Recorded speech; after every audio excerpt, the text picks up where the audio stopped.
Hello, and welcome to this week's edition of Bulldog Weekly. I'm Mike. And I'm Christian. In this week's episode, we'll view some sports highlights, check out an athlete profile, review some books, and finish it all off with a little genealogy. But before we get to that, let's watch a weekly update from our principal, Mr. Devoll. Oh, hi. Welcome to the Rundown. Sunday, February 11th is today. We're entering a spirit week. We need a second spirit week. We've had a little bit of a lack of spirit at school lately, so welcome to Spirit Week. Monday, February 12th is day 4 in the cycle. Spirit Week. It's Jersey Day. Wear a jersey to school. I try to wear something to school every day. In the evening, Booster Club, 6:30 in the library. Tuesday, February 13th, day 5 in the cycle. Pajama Day. Awesome. Girls basketball at home versus Dartmouth. You can wear pajamas to the game, I guess. Wednesday, February 14th, day 6, Valentine's Day. It's also Character Day. I don't know if that means demonstrate a lot of character or dress like your favorite character. You can't go wrong. There's an AP meeting that day during the Bulldog block, so it's an important meeting for any student that wants to take an AP class next year. You should really go to that meeting to learn what you're getting into. There's a Friend of Old Rochester drama meeting at 6:30 that night, Ford. The track state tournament for Division 4 is happening on Wednesday. We've got a good shot in both boys and girls indoor track, so good luck. And boys ice hockey plays versus Plymouth North at 5:30. Thursday, February 15th, day 7 in the cycle. It's Decades Day. It's 2018, so I try to dress like this decade. We have a meeting for anyone interested in learning about the bike path or a bike club during the Bulldog block. And then Thursday, February 16th, day 8, it's a pep rally day. And it's also School Pride Day, so you dress like you're proud of your school just for that day. No other day can you be proud of the school. But we have a pep rally, so we have shortened blocks 1, 2, 3, and 4. And then the real block 4 we spent in the gym with a pep rally.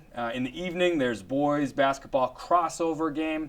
And then something I wanted to mention, it's also Mr. Howie's last day at Old Rochester. Mr. Howie's been here for over 40 years as a science teacher. It's his last day. We're going to miss him. I'm going to miss him.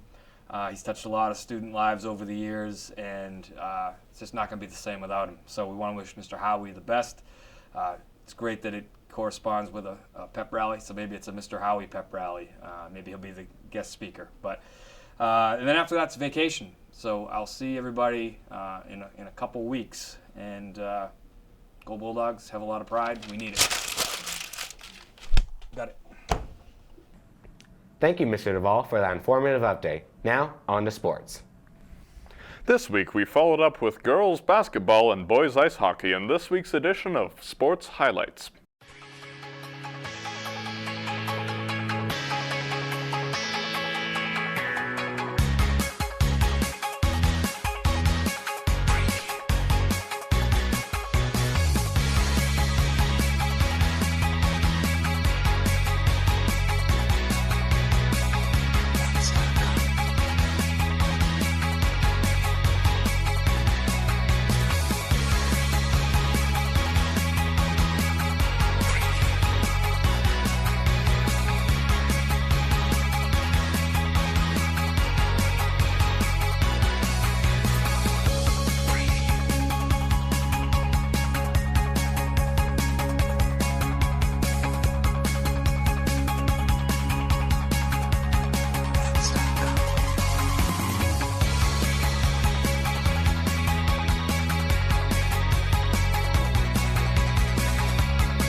Speaking of sports, we caught up with boys ice hockey player Tayber Labonte for our next athlete profile.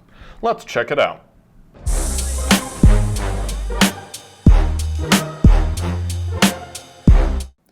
I'm Tayber Labonte and I play hockey. I play center. My position is different because I'm allowed to go wherever I want on the ice. I don't really have like a positional place to be. As for like defense, I used to be on the blue line or in front of the net. I can just help wherever. Score, pass, hit, everything.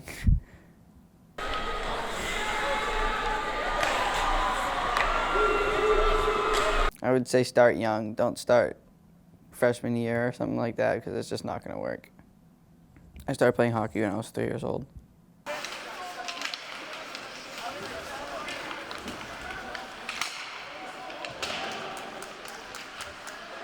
Eat healthy and drink a lot of water. It just makes me think faster, work faster. The physical aspect of it, I just like getting my anger out. A third senior from Old Rochester, number 11, Tayber Labonte, and his parents, Laurie and Eric. Probably going to the garden last year with my team. It was pretty memorable. What a great time.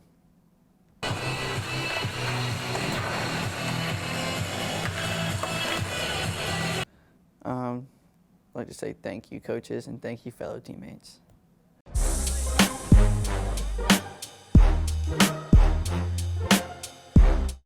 Thanks again to Tayber and the boys ice hockey team. Now, let's talk about books. Recently, we updated our series Book Talk, where we discussed the Mortal Instruments series. Let's check that out.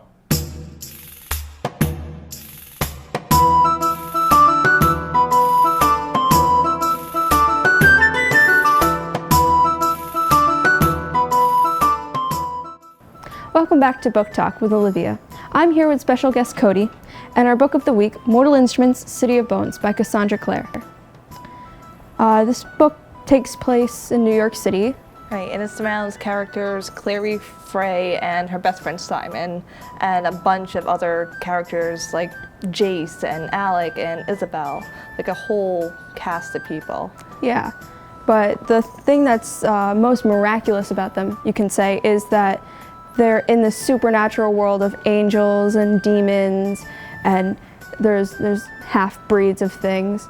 Right, and how it kind of starts off is Clary Frey is just like your normal, everyday girl, you know, turning 18, wants to go clubbing with her best friend, and then when she gets to that club, something happens, like that totally changes her world. She sees something that kind of introduces her into the magical world a little bit. And from that point forward, she's determined to figure out what she saw. Who are these people she saw that nobody else can see? And once she kind of does figure that out, just her whole world is shattered and changed and different. And she meets Jace and all of them. So as the characters go, I didn't really like Clary that much. I agree. You know, Clary, I think, starts off pretty good. But once you're introduced more to the other characters and kind of find out what they're about, I started to like her less. Like, when I started the series, I liked Clary and I liked Jace. They were great. But then you meet the warlock Magnus, and then you meet Alec, and then you explore their relationship. Yeah. And then you get to know more about Simon and Izzy and kind of how they vibe. And towards the end of the series, I like the other pairings and characters alone too, not even just as a pairing, better. Yeah. Yeah, it was like, in the beginning you can like understand what she's going through because she's just in the human world. So it's like, oh, she's 18. Oh, I'm close to the same age. But as you kind of go into it, there's like, I love Simon so much more now, and I love Alec and Magnus so much more now because their personalities are just so fun to read. Exactly, that's how I felt. Like, I know in the beginning, Alec I actually didn't like because he came off kind of prissy, like a jerk, like the emo kid, like in every show you see. And it's like, I don't like you because you're an emo, annoying child. Yeah. But then towards the end, he kind of got over that. Kind of like how Simon got over being the nerdy sidekick and made something of himself. Same with Alec, same with Magnus. He got over that he was just supposed to be this downworld or this outsider and fit in.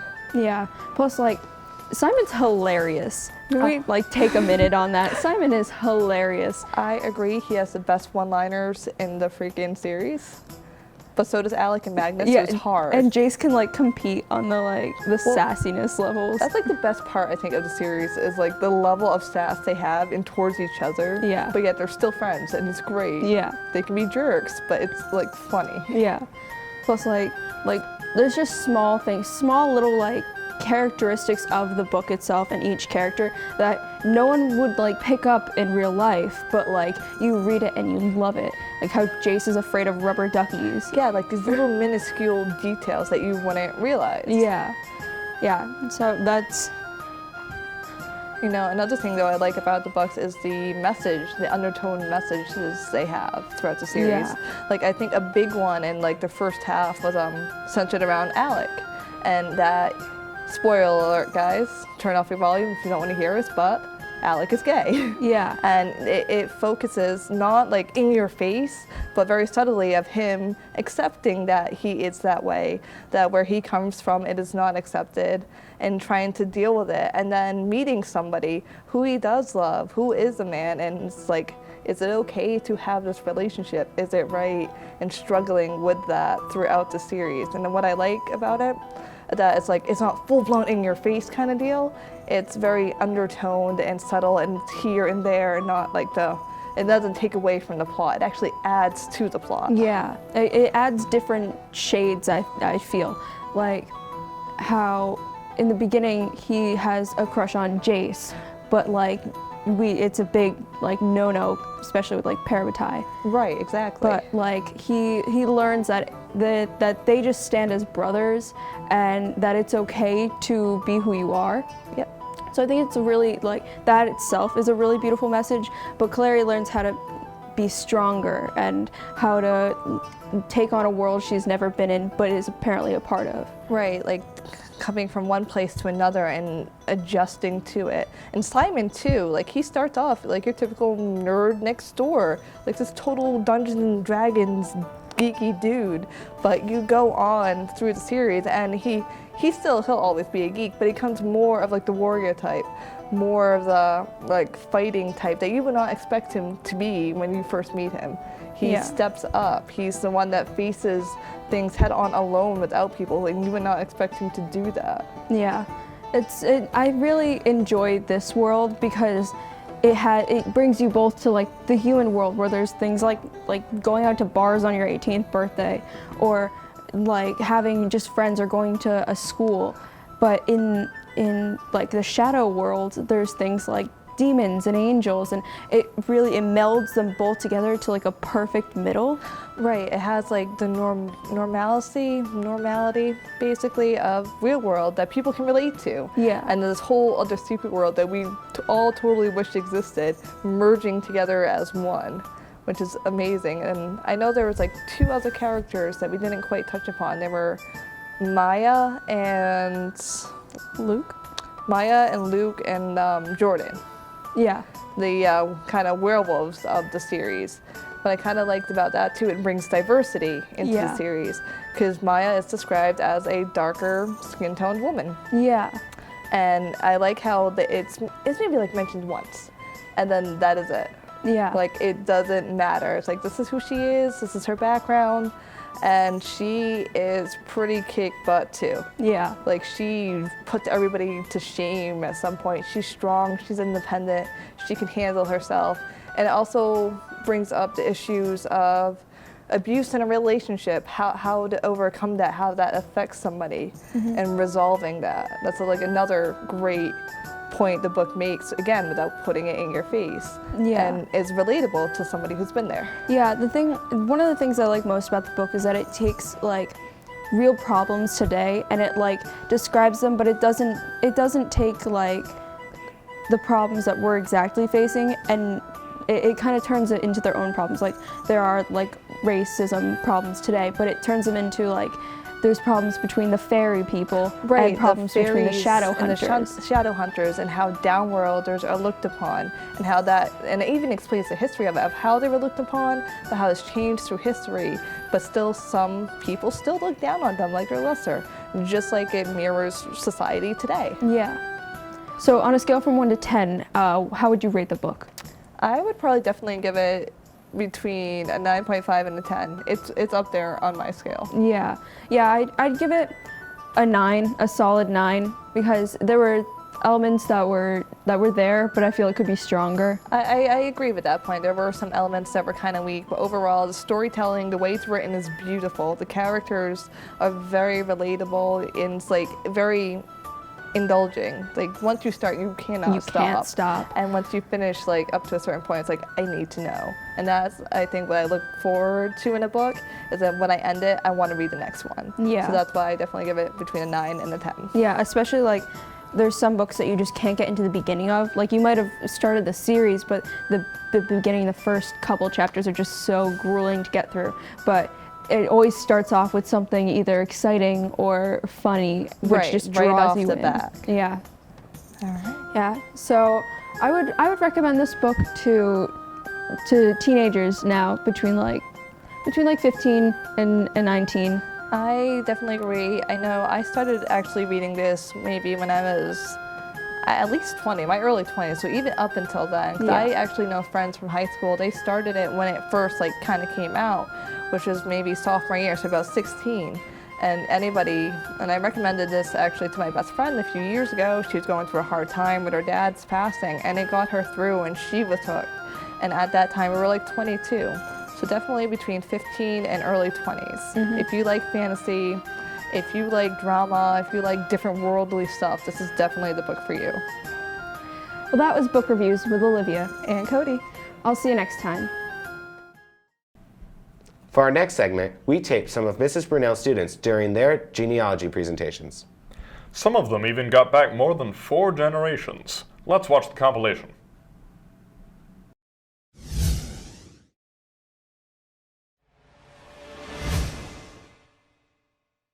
This is my grandfather, my mom's dad, Robert Lawrence Auger.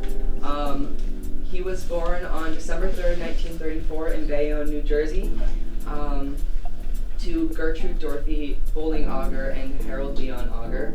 He grew up in Nutley, New Jersey, and went to Nutley High School where he played for the football team. He grew up in a Lutheran family, but when he met my grandmother, he became Catholic.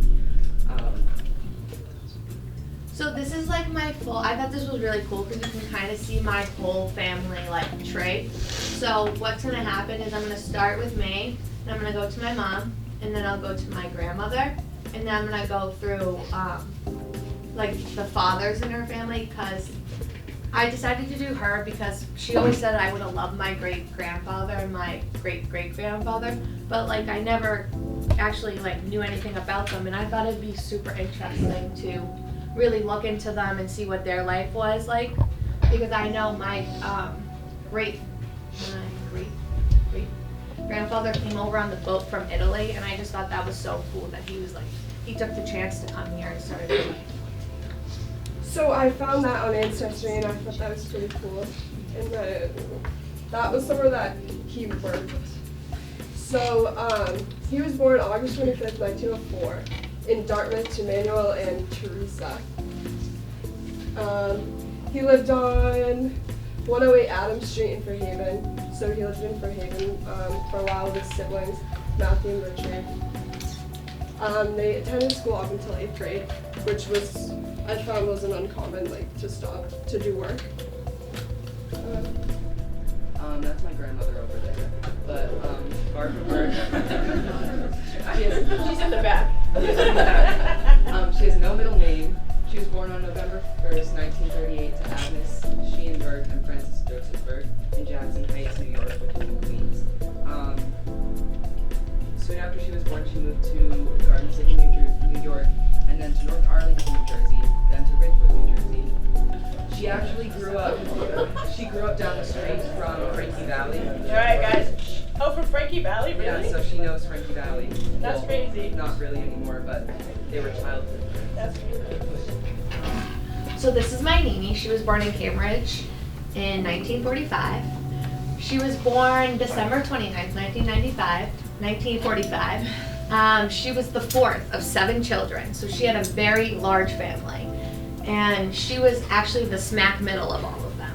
She had one brother, And a lot of things were like handed down and shared between our family, and I thought that's like really important because we don't, like our generation, like we don't really understand like, kind of like, we always get new things and we have nice stuff, but like she had to share a lot of it, and she had to be like another mother to her younger sisters. That's my grandma, my dad's senior like yearbook picture. Obviously Ned's point because another place it like is important.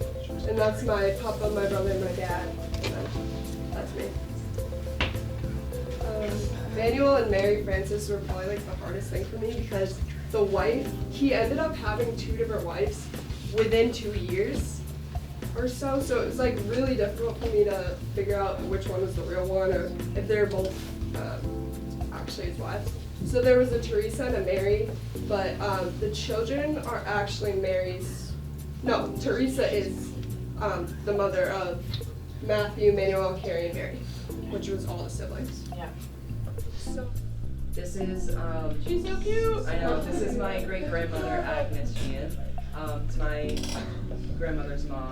She was born on October 18th, 1907 in Manhattan, New York, to James and Margaret Sheehan. She lived in Ward 5 of Manhattan, and she had a bunch of siblings. Josephine, Edward, Florence, William, James, and Madeline. After high school, Agnes became a bookkeeper at the bank, and her family moved to West 103rd Street in Manhattan. She married Francis Joseph Berg in the 1930s. I didn't get the exact date, but then they gave birth to their first and only child, Barbara, my grandmother, on November 1st, 1938. 2 years after my grandmother was born, she got pregnant again, but she had a miscarriage. So this is like, this is all the information I know, just because I contacted him. And I know over the summer I got a lot of this information. These are kind of just like fun facts. Like, I like this one. She's pretty cute. As a baby, she would follow her siblings around wherever they went. And some games they used to play were marbles, hopscotch, and jump rope. And she was a fashion icon. She loved to do her hair every day and wear bobby socks.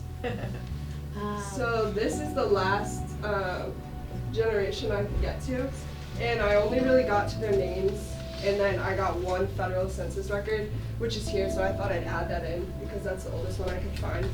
It was actually the 1930s, so they were like in their 60s. So Manuel B. Goulart and Maria Ramos Goulart. So what I talked to my mom about is like my last name. My last name now is French, but we're not French really, but, because we're Portuguese, and Goulart is Portuguese, but then when we came over to America, it like changes over time and stuff. Right. These are just 2 census records I found with them. This is, I think it's the 1930 census, and this one is the 1960 census. That's the church where my parents actually got married, and where she attended church. Francis Joseph Berg is my great-grandfather. He was born August 3rd, 1912 in New York. I couldn't find a lot of information about him. I only found like one record, so I'm kind of just going off of a lot of what my grandmother told me. And this was his wife. Well, this was his first wife, Mary Toronto. She was born on May 14th, 1918 in Cambridge as well. They lived on 31 Hunting Street, which was around the house that Peter grew up in. And she had lots of siblings too, Madeline, Helen, Salvatore, Lillian, and Teresa. And she attended school and learned how to like read and write. And she died on June 1984.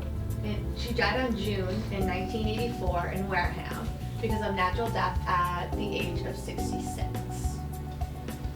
And then it's just like, that's where they were, like that's the Azores in Portugal. And then that's New Bedford, so it's kind of cool that Yeah, I like that they idea. both pretty, so. Yeah. And this is my family crest, and my dad actually has a tattoo of it, so like I knew that was the real one. So I said the name is originally French, but my family members immigrated from Portugal. And you said it was probably because of job opportunities and stuff. So this is like data that I found. So it's kind of blurry, but it shows like what percentage of raised, like what jobs they had, and like how long they lived and stuff. So I thought that was cool. And where they immigrated to. This is the 1930 census with her on it. And the 1925 state census for New York. This is just a slide about Irish immigration to America. At the time when they immigrated, there were the penal laws for Irish Catholics, and I talked about how they probably immigrated because of those laws, because my family's a really Catholic family and has been for generations. So.